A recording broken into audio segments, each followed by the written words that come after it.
3 साल का कार्यकाल बीत गया, एक बात जहां जयराम को गाली वहां मोदी जी को गाली। अरे सब कुछ अगर मोदी जी ने करना तो तुम काहे को बैठे, छोड़ दो ना।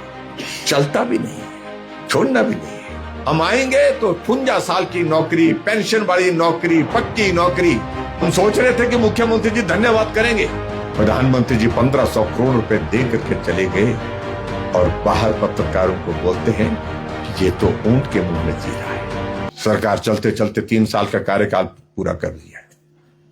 चलते चलते तो नहीं मैं कह सकता हूं, गिरते पड़ते लड़खड़ाते, क्योंकि ये सरकार अभी भी मालूम नहीं है ये सरकार का क्या होगा। अभी तक भी ये स्थिति है।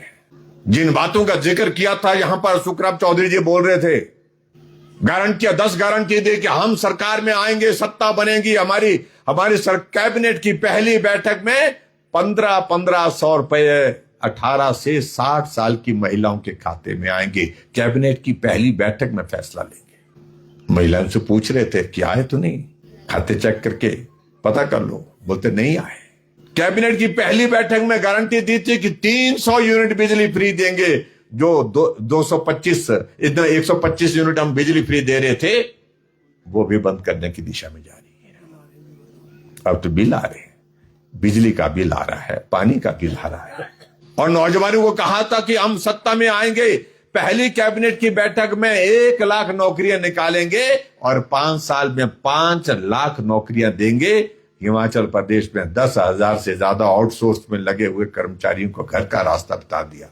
और मल्टीटास्क वर्कर आज हमको रिप्रेजेंटेशन दे रहे हैं कि कई महीने हो गए सैलरी नहीं मिली। एचपीटीडीसी के हमारे कर्मचारी बोल रहे हैं सैलरी नहीं मिली। पेंशन वाले एचआरटीसी के हमारे कर्मचारी बोल रहे हैं पेंशन नहीं मिली, सैलरी नहीं मिली। और कहां एक उस वक्त का जो विपक्ष का नेता वो होता था, हम आएंगे तो 53 साल की नौकरी, पेंशन वाली नौकरी, पक्की नौकरी, ये बातें कही थी। सत्ता में रहना, सत्ता में नहीं रहना, ये लोकतंत्र में चला रहता है, लेकिन झूठ बोल करके सत्ता हासिल करना और वादों से मुकर जाना ये कतई भी उचित नहीं। बेशर्मी के साथ झूठ बोलते हैं, खुलेआम झूठ बोलते हैं। एक नेता से पूछा कि भाई आप मुख्यमंत्री जी को पूछा किसी ने कि आप पूरे प्रदेश के दौरे में बड़े कम जाते हैं। बोलते जाना क्या है, बोलते देने के लिए है ही कुछ नहीं। जहां भी जाते हैं लोग बोलते हैं ये करो वो करो, करेंगे कहां से बोलते हैं। 3 साल का कार्यकाल बीत गया, एक बात जहां जयराम को गाली वहां मोदी जी को गाली। अभी आपदा का दौर आया पूरे हिमाचल प्रदेश में, हिमाचल नहीं उत्तराखंड में आया, जम्मू कश्मीर में आया, पंजाब में, सब जगह आया। लेकिन गाली किसको, जयराम को गाली यहां और मोदी जी को गाली वहां। मोदी जी ने कुछ नहीं दिया, मोदी जी ने कुछ नहीं दिया, मोदी जी ने कुछ नहीं दिया। अरे सब कुछ अगर मोदी जी ने करना तो तुम काहे को बैठे, छोड़ दो ना। छोड़ना भी नहीं है, चलता भी नहीं है। अब आप अंदाजा लगाइए। लेकिन मैं आदरणीय प्रधानमंत्री नरेंद्र मोदी जी का धन्यवाद करता हूं। हिमाचल जब से बना है, पहला मौका है जब आपदा की घड़ी में देश के प्रधानमंत्री हिमाचल प्रदेश आए, दौरा किया और जाकर के सारे इलाके में जाकर के दौरा करने के साथ साथ में वहां जायजा लिया।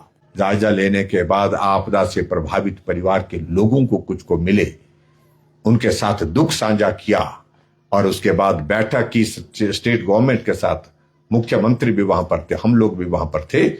वहां पर बात की कि हिमाचल प्रदेश मेरा अपना घर है, मैंने वर्षों गुजारे हैं यहां और ये पीड़ा हिमाचल वालों की नहीं, ये पीड़ा मेरी भी है। इस पीड़ा में आपके साथ हूं।